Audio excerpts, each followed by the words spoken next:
Have you ever wondered, how did something get to where it is? What kind of change and evolution has it gone through in order to be what stands between us today? Well, we're going to take a trip back in time in order to find out.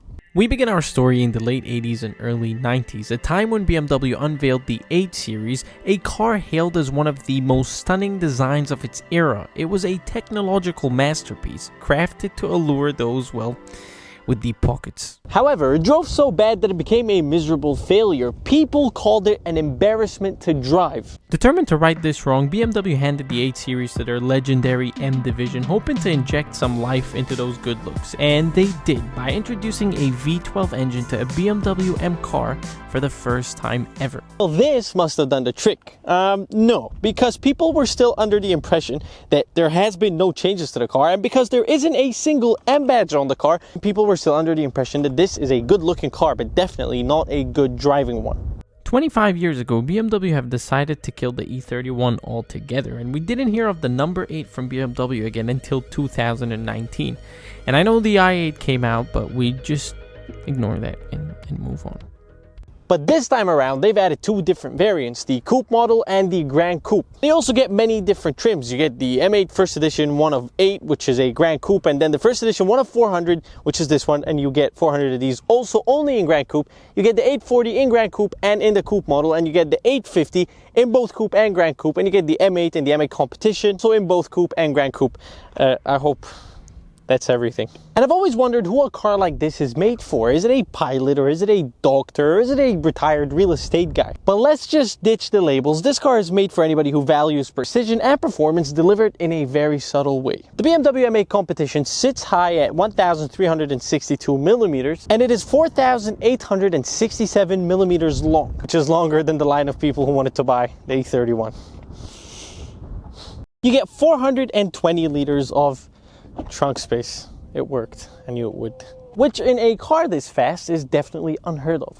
And yes, there is a catch. For an asking price of $140,000 with no options, you don't quite get that exclusive feel that you'd get in an Aston Martin Vantage, for example, which shares a very similar MSRP. However, yes, this one is a bit exclusive because it is the First Edition model 400, but at the end of the day, the only difference you're going to be getting is a fancy green, purple, blue paint job, which is called the Aurora Diamond Green, and you're going to have some bronze, gold trims, and that's it. But despite all this nonsense, has the driving gotten any better? Yes, it did. It very much did.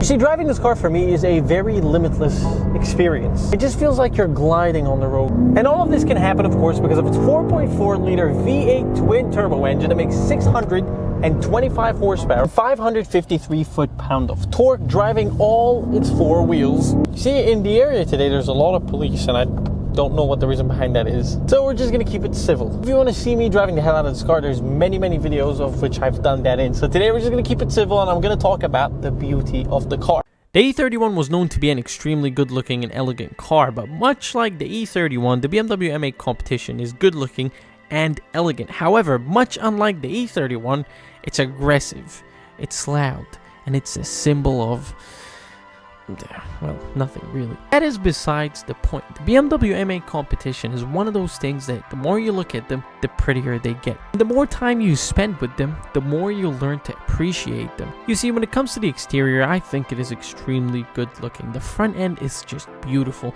The rear end, on the other hand, is perfect. There is nothing that could be done to it. When it comes to the interior, I'm going to be completely honest. There are better options out there, but this is just good enough. It's not all about what you see, sometimes it's about what you can feel. To summarize this video, the BMW M8 Competition is truly a great car with little to no history. But it has been proving itself that it's a great car in the supercar-ish category. So if you, good sir, want one for yourself, I suggest you head to the nearest dealership and spec your own one out and just do it. Buy it. And make sure it's a coupe as well. Because life is too short. Shorter than that line of people who wanted an E31. Thank you. I hope you guys enjoyed today's video, and I will see you in the next one.